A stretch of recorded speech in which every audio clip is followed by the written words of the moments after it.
Olá, irmãos e irmãs! Hoje eu quero conversar com vocês com muita seriedade sobre um tema extremamente delicado: os efeitos abortivos dos contraceptivos hormonais. Esse vídeo é uma resposta respeitosa ao pastor Marcos Granconato, que recentemente gravou um conteúdo dizendo que os contraceptivos hormonais não são abortivos, que essa é uma teoria do passado e que já foi superada. Eu quero deixar bem claro aqui que eu não vou responder a nenhum ataque pessoal, jamais ofender ao pastor ou seu ministério ou sua família.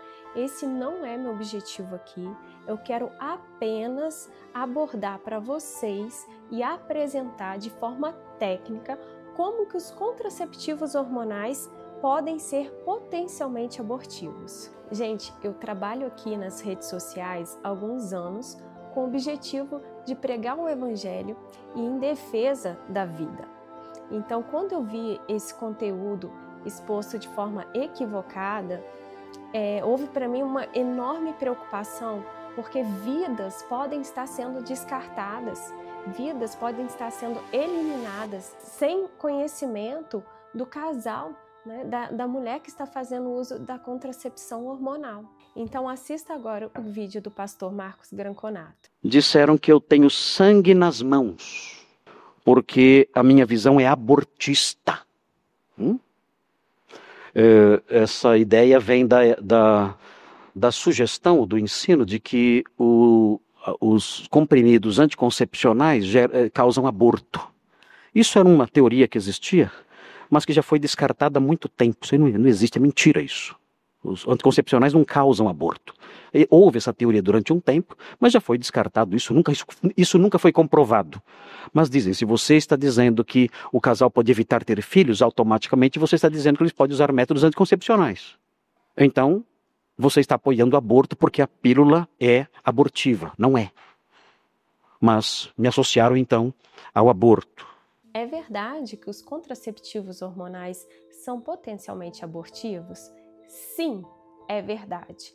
E isso não é boato de internet, não é teoria da conspiração, não é coisa de católico romano. Isso é ciência, é embriologia, é fisiologia hormonal. E eu vou te mostrar isso agora, com calma, com provas e com compaixão para você que pode estar confuso. Então vamos lá. Como funcionam os contraceptivos hormonais? A pílula anticoncepcional, o DIU, o Implanon e outros contraceptivos hormonais atuam de formas múltiplas. Eu não tenho tempo aqui de falar de forma detalhadamente de cada um deles, mas eu tenho um vídeo aqui no canal que aborda isso, e se você quiser saber de uma forma mais completa, eu vou deixar o link aqui na descrição. Eles têm 4 mecanismos de ação. 2 deles atuam antes da fertilização e 2 atuam após a fertilização, a fecundação, a concepção. E aqui está o problema ético para nós cristãos que acreditam que a vida começa na concepção. Primeiro eu vou falar dos 2 mecanismos de ação que não são abortivos, que atuam antes da fecundação.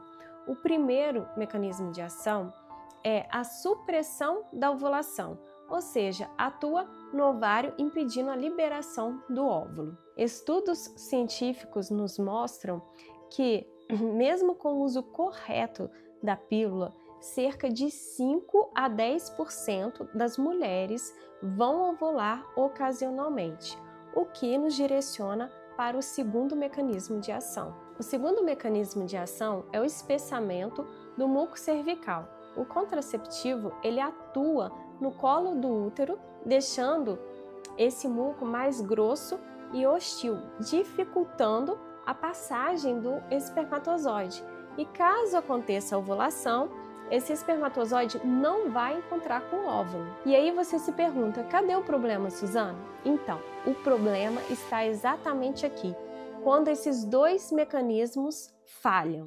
E aí o espermatozoide consegue alcançar o óvulo e acontece a fecundação, a concepção. E isso não é muito raro de acontecer, gente. Observe, existem casos de mulheres que engravidam tomando a pílula e casos de mulheres com gravidez ectópica. O que muitos ignoram é que existem 2 mecanismos de ação após a fecundação, que vão atuar numa vida humana, num DNA único, a imagem e semelhança de Deus. Por isso que chamamos o 3º e o 4º mecanismo de ação de abortivos, o que muitos desconhecem ou têm preguiça de estudar ou não quer discutir. Agora eu vou falar para vocês o 3º mecanismo de ação.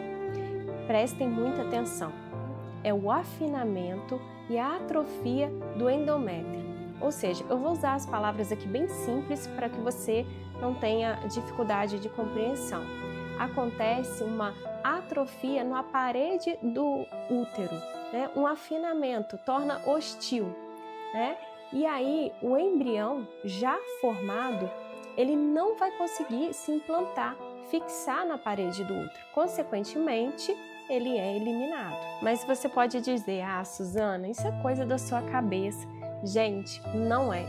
Veja a bula do contraceptivo hormonal ciclo 21.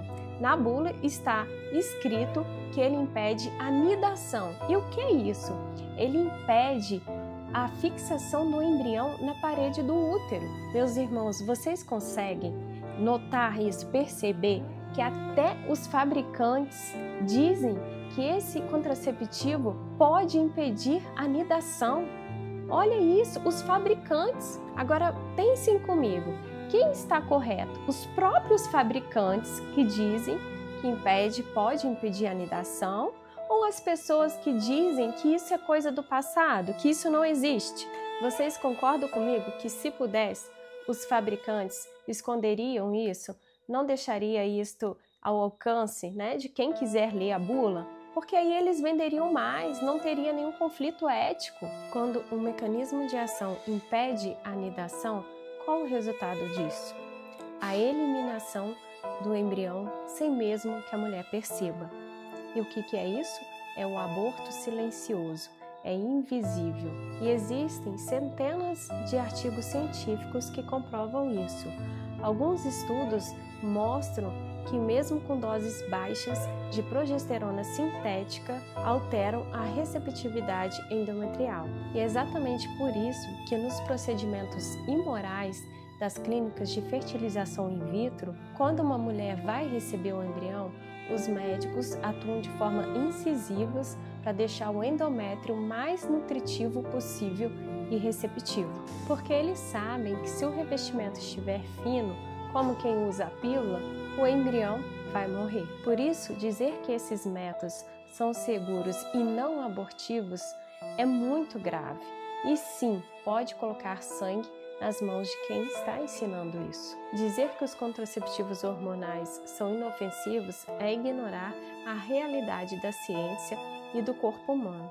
E quem ensina isso sem ao menos fazer uma pesquisa a fundo, com seriedade, está colocando milhares de vidas em risco, vidas que têm nome diante de Deus. Até meados do século XX, toda a literatura científica reconhecia o início da vida no momento da fecundação. Após a liberação dos contraceptivos hormonais, em 1968, o Colégio Americano de Ginecologia e Obstetrícia redefiniu o início da vida, no momento da implantação no útero. Essa mudança não teve base científica, foi uma decisão política e ideológica para tornar moralmente aceita a utilização de contracepção hormonal e a fertilização in vitro. Eles negaram a biologia básica para justificar procedimentos imorais e assassinos, legalmente protegidos sob o manto da ciência. E finalmente vamos entrar no quarto mecanismo de ação, que é a alteração nos movimentos dos cílios das tubas uterinas. As tubas uterinas não são apenas canos de passagem, elas são estruturas vivas com movimentos coordenados. elas movimentam seus cílios empurrando o embrião em direção ao útero, que pode durar dias. Isso significa que se a fecundação acontecer, pode ser que o embrião não chegue no tempo ideal no útero. E de novo, isso não é teoria antiga, não é achismo.